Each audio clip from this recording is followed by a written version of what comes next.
Chapter 3. It was a cool evening in early summer, the last rays of sunlight filtering through the trees in the embassy garden, and the air was filled with the soft chirping of crickets. Aaron walked along the paved path on his way to his night shift when he saw her. Emily stood near the large hedge, tying her shoelaces. She wore tight black leggings and a sporty top that looked more like a sports bra. Her stomach was flat and toned, her shoulders slim but defined, and her posture exuded effortless energy. Aaron noticed his gaze lingering slightly longer than it should have, and he quickly turned his head away to avoid being obvious. He hadn't expected her to be this fit. Her athletic build didn't quite match her often laid-back demeanor. He cleared his throat to announce his presence, and Emily looked up. She smiled, a relaxed, carefree smile, and straightened up. "Good evening, Agent," she said, her voice carrying that typically playful undertone she almost always had. Aaron gave a curt nod. "Miss Prentice," he replied politely, making an effort to keep his gaze on her face.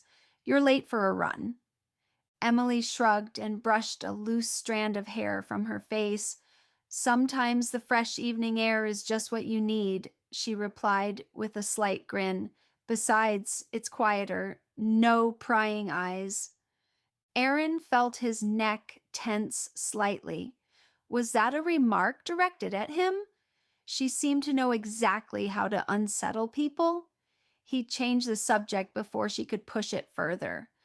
"Do you have any plans for the summer holidays?" he asked, keeping his tone strictly professional.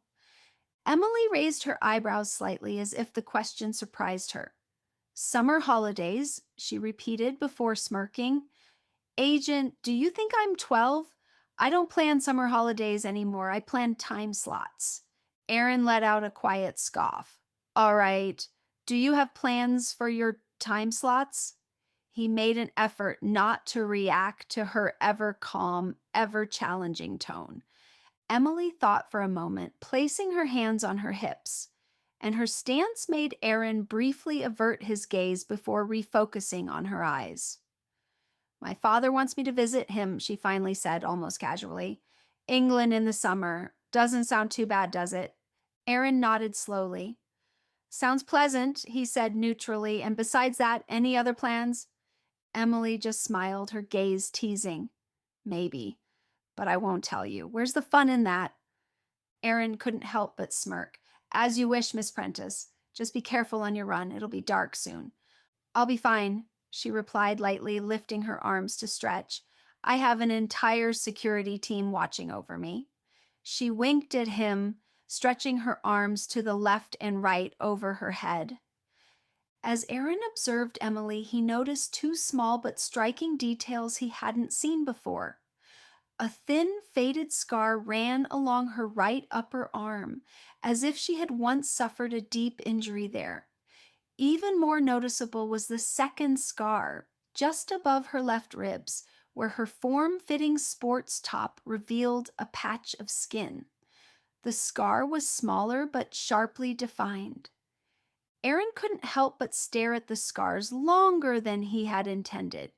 These weren't the kind of scars one got from a simple accident, not the result of a careless moment in the kitchen or a fall during sports. Emily suddenly paused, catching him with slightly raised eyebrows. She seemed to sense that he was looking at her more closely, and a hint of alertness crept into her expression.